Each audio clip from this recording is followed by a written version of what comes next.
তোমরা চিন্তা করিও না বান্দা, লা তাকনাতু মির রাহমাতিল্লাহ, আমি আল্লাহর রহমতের দরজা থেকে তুমি সরে যাবে না বান্দা। কারণ আমি আল্লাহ যত কঠিন ভাবে একজন বান্দাকে ধরি, ওই বান্দা যদি একনিষ্ঠতার সাথে যদি তওবা করে আমি আল্লাহর কাছে মাফ চাই, আমি আল্লাহ কঠিন ভাবে নয়, অতি সহজে তাকে আমি আল্লাহ মাফ করে দেই। সুবহানাল্লাহ। এই জন্য বলে করেছেন বান্দা, জীবনটা বরবাদ করে ফেলেছো, এখন তোমার বুঝে আসছে, আর দেরি করে নয়, চলে আসো। কারণ এখন যে মুহূর্তটা আসছে, এই মুহূর্তের মধ্যে তোমার আখিরাতের চিন্তা চলে আসছে, দুনিয়ার চিন্তা তোমার মাথার মধ্যে নাই। তার মানে এই আখিরাতের চিন্তা আসা মানে দুনিয়াতে তোমার গুনার রাস্তা বন্ধ হয়ে যাইতেছে। তাড়াতাড়ি চলে আসো তওবার দরজায়, তওবার দরজা আসিয়া মালিককে ডাক দাও। একবার ডাক দিলে আল্লাহ তাআলা 70 বার জবাব দিবে। সুবহানাল্লাহ। 70 বার জবাব দিবে। এই জন্য আল্লাহকে ডাকা লাগবে কি লাগবে না? লাগবে। এই জন্য আল্লাহ বলেন, লা তাকনাতু মির রাহমাতিল্লাহ, আরে আমি আল্লাহ যতটা কঠিন তার চেয়ে আরো বেশি হলাম নরম। আরে বান্দা আমাকে টাচ করিয়া দেখো রে বান্দা, তুই আমার কাছে কান্নাকাটি করে হাতটা তুলে দেখ, আমি আল্লাহ তোকে মাফ করে কি করি না। কারণ আমি আল্লাহ তো আগে মেসেজ দিয়ে দিছি, যতই গুনাহ করো, যতই পাপ করো, যতই নিজেরা আল্লাহর উপর নিজেদের উপর জুলুম করে রে বান্দা, লা তাকনাতু মির রাহমাতিল্লাহ, তুমি এতটুকু তোমার ভিতরে আশা রাখো যে আমার আল্লাহ আমাকে অবশ্যই মাফ করবেন, আমি রহমতের দরজা থেকে আমি সরতে চাই না। সব সময় যদি এই রহমতের দরজার আশা রাখে যদি আল্লাহর কাছে মাফ চাও, আল্লাহর কসম একবার, আল্লাহর কসম দুইবার, আল্লাহর কসম তিনবার, আল্লাহর কালাম কখনো মিথ্যা কথা বলে না।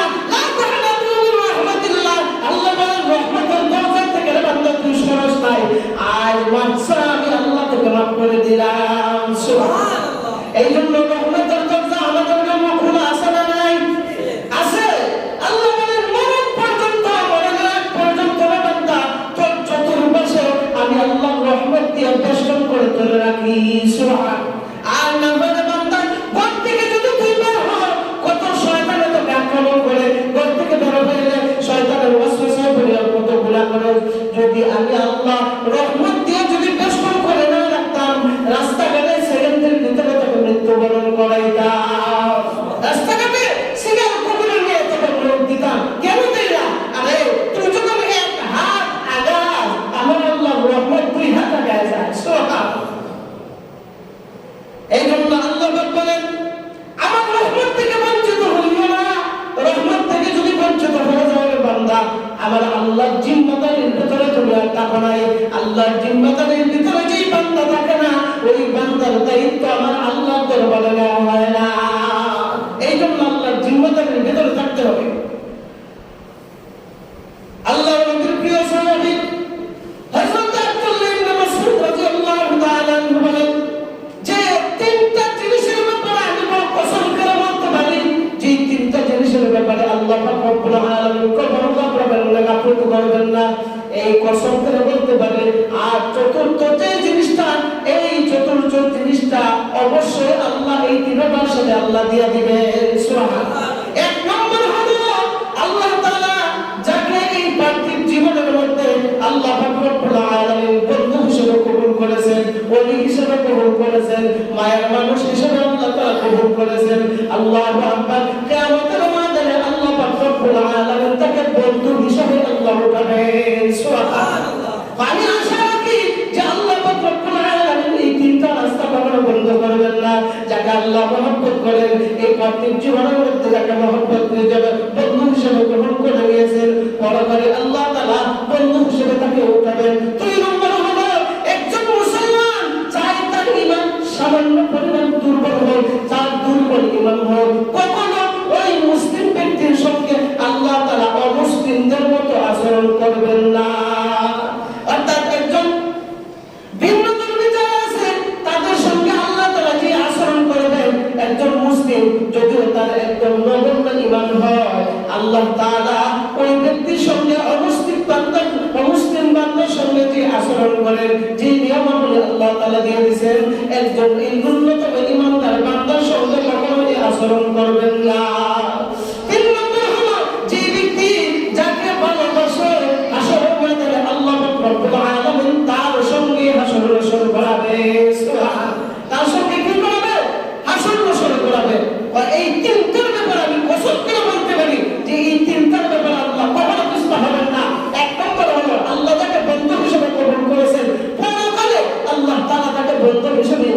সুবহানাল্লাহ।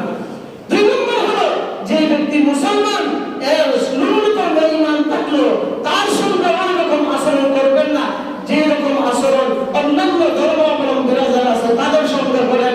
তিন নম্বর হলো আল্লাহ পাক রব্বুল আলামিন যে ব্যক্তি যাকে ভালোবাসে তার সঙ্গে আল্লাহ পাক রব্বুল আলামিন হাসরের ময়দানে হাসর নাসর করাবেন। চার নম্বর হলো দুনিয়াতে আল্লাহ পাক রব্বুল আলামিন যার পাপকে গোপন করে রাখেন।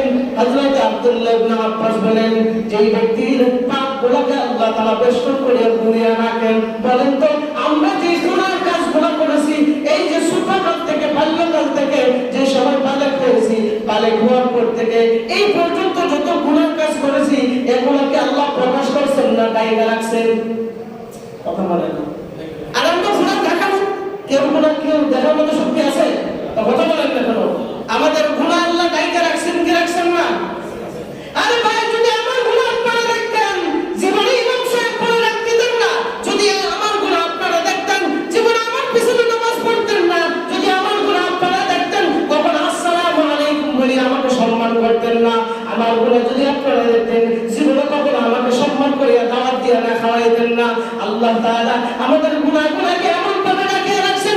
আল্লাহ রাসূল বলেন কোন বান্দার গুনাহ যখন আল্লাহ তাআলা ডাইকা রাখে ওই গুনাহকে আল্লাহ তাআলা যেমনি ভাবে ডাইকা রাখছেন সে এই ভয়টা নিয়া সাথে সাথে আমলনামাটা মূল পর্যন্ত যদি সে নিয়ে যাইতে পারে কিয়ামতের ময়দানে আল্লাহ পাক রব্বুল আলামিন হাসরের ময়দানে তার আমলনামাটা আল্লাহ গুনাহ আমলনামাটা আল্লাহ ডাইকা রাখবেন। সুবহানাল্লাহ। তারপর আল্লাহ ডাইকা রাখবেন যেমনি ভাবে দুনিয়াতে ডাইকা রাখছেন। আব্দুল্লাহ ইবনে আব্বাস বলেন এই চারটা বিষয় আমি কসম করে বলতে পারি যে আল্লাহ তাআলা অবশ্য কখনো পিছপা হবেন না। তবে বান্দা যদি এই কথার উপর যদি ইস্তেকামত থাকে অটল থাকে এই আমলের উপর যদি অটল থাকে তাহলে আল্লাহ তাআলা তাকে কখনো হালাক করবেন না, রহমত থেকে বঞ্চিত করবেন না, রহমতের দরজা থেকে আল্লাহ ফালা দিবেন না। সুবহানাল্লাহ। একদিন সাহাবায়ে কেরামের সামনে আল্লাহ রাসূল সাল্লাল্লাহু আলাইহি ওয়াসাল্লাম বসা। সাহাবায়ে কেরাম একে অপরের মধ্যে কথোপকথন করতেছেন, এমনি একজন অপরজনের মধ্যে হাসাহাসি শুরু করে দিয়েছে।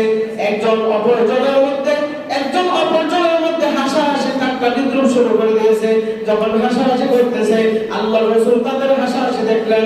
দেখার পরে এবার রাসূল সাল্লাল্লাহু আলাইহি ওয়াসাল্লাম তাদেরকে এসে বললেন তোমরা হাসাহাসি করতেছো, তোমরা ঠাট্টা বিদ্রুপ করতেছো, তোমরা কি জানো তোমাদের পিছনে জাহান্নাম দাঁড়ায় আছে? সুবহানাল্লাহ বলে তোমাদের পিছনে জাহান্নাম দাঁড়ায় আছে জানো কি? তোমাদের কথা অনুযায়ী যদি একটা কথা যদি কবিরা গুনাহ হয়ে যায়, একটা কথায় যদি শিরক হয়ে যায়, একটা কথায় যদি ফাসিকি হয়ে যায় তাহলে আল্লাহ তাআলা জাহান্নাম তোমার গ্রহণ করতে হবে। এই জন্য তোমরা যখন কথা বলো খুব সাবধানে কথা বলবা, হাসাহাসি একদম করবা না, চুপ করে থাকো। আল্লাহ রাসূল এই কথা বলিয়া চলে গেলেন। চলে যাওয়ার পর সাহাবায়ে কেরাম এই কথা শোনা মাত্রই আল্লাহ রাসূলের এই জবান থেকে কথা শোনা মাত্র তারা একদম বুদ্ধির মতো হয়ে দাঁড়িয়ে আছেন, পাথরের মতো, কারোর মতো কোনো হাসি নাই, একদম স্তব্ধ হয়ে আছে। আর মনে মনে ভয় করতেছে আমরা যে কথাগুলো বললাম এই কথার কারণে যদি আল্লাহর দরবারে যদি আমরা ধরা খেয়ে থাকি তাহলে তো অবশ্যই আল্লাহ তাআলা জাহান্নামে বানায় দেবেন। এই জন্য আমরা চুপ করে দাঁড়ায় থাকি। চুপ করে দাঁড়ায় থাকার মাত্রই জিবরাইল আলাইহিস সালাতু ওয়াস সালাম স্বয়ং আল্লাহ রাসূলের দরবারে মুহূর্তের ভিতরে ওহী নিয়ে হাজির হয়ে গেছে। সুবহানাল্লাহ। ওহী নিয়ে হাজির হয়ে গেছে। হাজির হয়ে বলতেছে ও রাসূল আপনি যে আপনার সাহাবায়ে কেরামদেরকে আমার বান্দাদেরকে আপনি নিরাশ করে ফেললেন, আপনার কি আমার কোরআনের আয়াত কি ইয়াদ নাই? সুবহানাল্লাহ বলেন। আমি কি কোরআনের মধ্যে বলি নাই লা তাকনাতু মির রাহমাতিল্লাহ ইন্নাল্লাহা ইয়াগফিরুদ যুনুবা জামিআ ইন্নাহু হুয়াল গফুরুর রহিম। হে রাসূল এই আয়াত কি আপনারা শুনুন নাই? আমি আল্লাহ তাআলা হযরত জিবরাইল আলাইহিস সালাতু ওয়াস সালাম বলেন আল্লাহ তাআলা এই সাহাবায়ে কেরামদেরকে maaf করে দিয়েছেন। আর এই আশ্বাস দিয়েছেন তারা যতই গুনাহ করুক না কেন, গুনাহ থেকে আগায় যাক না কেন, গুনাহ তাদের অজন্ত হয়ে যাক না কেন, আল্লাহর রহমত থেকে তারা যেন কখনো যেন নিরাশ না হয়। সুবহানাল্লাহ। আপনি আমার রহমতের দরজা থেকে তাদেরকে নিরাশ করে দিলেন, আমার বান্দাদেরকে নিরাশ করে দিলেন। গিয়া বলেন তাদেরকে এই মেসেজ দিয়ে দেন তারা যেন গুনার পথে না আগায়। আর যদি আমি আল্লাহর দরবারে আমি আল্লাহর রহমতের দরজার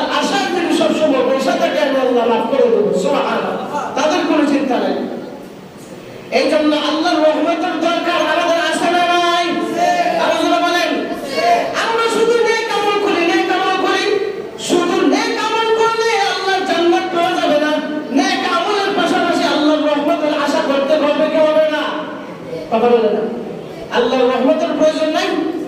নেক আমল করতে আসছেন, ঠিকই মসজিদে আসতেছেন, হঠাৎ করে আপনার এমন একটা অ্যাক্সিডেন্ট হয়ে গেল, নেক আমল করতে আইসা আপনি আর ওই নেক আমলটা করতে পারলেন না। কেন? আপনার সাথে আপনার আল্লাহর রহমত নাই। আর আল্লাহর রহমত যদি পাইতে হয়, ঘর থেকে বের হন, বিসমিল্লাহি তাওয়াক্কালতু আলাল্লাহ, লা হাওলা ওয়ালা কুওয়াতা ইল্লা বিল্লাহ, ঘর থেকে বের হও। দেখবা ঘর থেকে তোমার গন্তব্য পর্যন্ত, আবার গন্তব্য থেকে তোমার ঘর পর্যন্ত আল্লাহর রহমত দিয়ে বেষ্টন করে রেখে দিবে। সুবহানাল্লাহ। আল্লাহর রহমত ছাড়া বিকল্প নাই। আল্লাহর রহমত ছাড়া কেউ জান্নাতে যেতে পারবে না। হযরত জিবরাইল আলাইহিস সালাতু ওয়াস সালাম আল্লাহর রাসূল সাল্লাল্লাহু আলাইহি ওয়াসাল্লামের আল্লাহর রাসূল সাল্লাল্লাহু আলাইহি ওয়াসাল্লামের দরবারে একটি ঘটনা বর্ণনা করলেন। বললেন, ইয়া রাসূলুল্লাহ, ইয়া হাবিবাল্লাহ, এক ব্যক্তি, এক বুজুর্গ পাহাড়ের মধ্যে সে ইবাদত করার জন্য গেছে।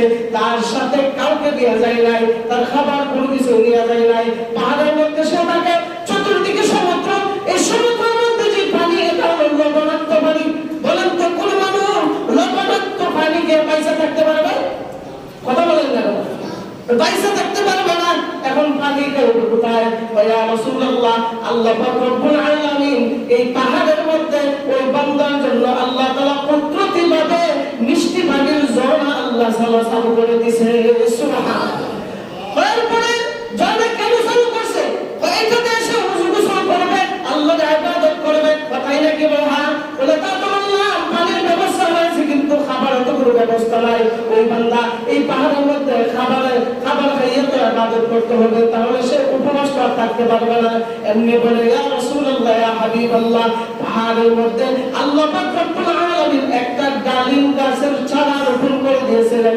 মুহূর্তের ভিতর দ্রুত গতিতে এই চারা গজাইয়া চারার মধ্যে আল্লাহ পাক রব্বুল আলামিন বড় বড় ডালিম দাঁড়ায় দিয়েছেন। সুবহানাল্লাহ। এইখান থেকে সে ডালিম নেয়, খায়, আর ওই ঝর্ণা থেকে ওযু গোসল করিয়া সে ইবাদত করে। পার কি করছে? পার হলো সে সব সময় সিজদা করে আল্লাহর দরবারে দোয়া চায়, আর বলে, আল্লাহ আমার যখন মৃত্যু হয় তখন যেন সিজদারত অবস্থায় যেন আমার মৃত্যু হয়। সুবহানাল্লাহ।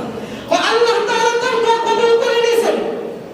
কবুল করে নেওয়ার পর ওই বান্দা যে সিজদারত অবস্থায় থাকতো, আমরা যখন আকাশের উপরে যখন চলাফেরা করতাম, জিবরাইল বলেন আমরা সব সময় ওই বান্দাকে সিজদারত অবস্থায় পাইতাম, কোনো সময় সিজদা করা থাকতো না, একমাত্র খাবার দাবার ব্যতীত।